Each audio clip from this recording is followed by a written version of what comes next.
ഇതാണ് എന്റെ ഫ്രണ്ട്സ്. ഒരു ജോലിക്കും പോവാതെ ഇപ്പോഴും പിള്ളേരെ പോലെ കളിച്ചോണ്ടിരിക്കും. 55 വയസ്സായിട്ടും ഷാനവാസ്കാക്ക് ഒരു മാറ്റില്ല. ഇനി ഈ ഗാംഗിൽ തുടർന്ന എന്റെ അവസ്ഥ ഇതുപോലെ ആവും. ദൈവമേ, ഇവിടെ നിന്ന് രക്ഷപ്പെടണല്ലോ. ഒരു ജോലിക്ക് പോകണം. അങ്ങനെ ഞാൻ ജോലിക്ക് പോകാൻ തീരുമാനിച്ചു. ഇന്നു മുതലേ ജോലിക്ക് പോകണം. അനർത്ഥങ്ങളായിട്ട് മുന്നിലൊന്നും വരരുതേ. ഹലോ, എവിടേക്കാ? അനർത്ഥം നമ്പർ 1. താപ്പിയെ ബുദ്ധിമുട്ടിക്കരുത്, ജോലിക്ക് പോവാൻ മഞ്ചേരിക്കാണ്. എന്തിനാടാ ബസ്സിന് പോണേ? ഞാനാക്കി തരാം, വാ കേറി. തമാശ കളിക്കരുത്, എന്റെ കൂടെ വന്നാൽ ശരിയാവില്ല. പോയിക്കോ, ഞാൻ ബസ്സിന് പോയിക്കോളാം. എടാ, ബസ്സിന് പോയാ 2 മണിക്കൂർ, ഷാപ്പിന് കൊണ്ട് വന്നാ 1 മണിക്കൂർ കൊണ്ട് എത്തിച്ചേരാ, വാ കേറി. രണ്ടാന്ന് പറഞ്ഞില്ലേ, ഞാൻ ബസ്സിന് പോയിക്കോളാം.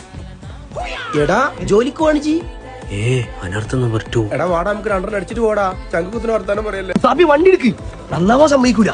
ഓനെ നമുക്ക് കിട്ടും. ഈ ഗാംഗിൽ നിന്ന് എങ്ങനെയെങ്കിലും രക്ഷപ്പെടുത്തണേ. ചെറിയ പ്രശ്നമുണ്ട്. എണ്ണ ഇനി അനക്ക് കുപ്പിണ്ടോ? അപ്പേ ഇന്റെ ജോലി ഞാൻ അപ്പളേ പറഞ്ഞല്ലേ ബസ്സിന് പോയിക്കോളാന്ന്. നീ പറഞ്ഞിട്ട് കാര്യമില്ല. എന്തായാലും കുപ്പിയപ്പ് എണ്ണ ഇണ്ടരാ, വാ. ഇവന്റെ കൂടെ കേറിയപ്പോഴേ വിചാരിച്ചത് ഇങ്ങനെയൊക്കെ ആവുന്നു. സാപ്പിയെ കുപ്പി കിട്ടി, എണ്ണ അടിക്കാൻ പോവാ. കുപ്പി എന്തിനാടാ? ഇത് കരണ്ടിന് വണ്ടിയല്ലേ? അപ്പൊ ഇജല്ലേ പറഞ്ഞു കുപ്പി എടുത്തു പോവാ, എണ്ണ അടിക്കണെന്ന്. കൊട്ടാ, നീ ഒരു സത്യം പറയട്ടെ. അന്റെ ജോലി കളയാൻ വേണ്ടിട്ട് ഷാനുഭായി വന്ന കൊട്ടേഷൻ അത്. എടാ, കറണ്ടിന്റെ വണ്ടി എന്ന് പോലും മനസ്സിലാക്കാൻ പറ്റാത്ത എങ്ങനെയാടാ ജോലിക്ക് പോണത്? ശരിയാണ്, ജോലിക്ക് പോകാൻ കുറച്ച് ബുദ്ധി വേണം. അതെനിക്കില്ല.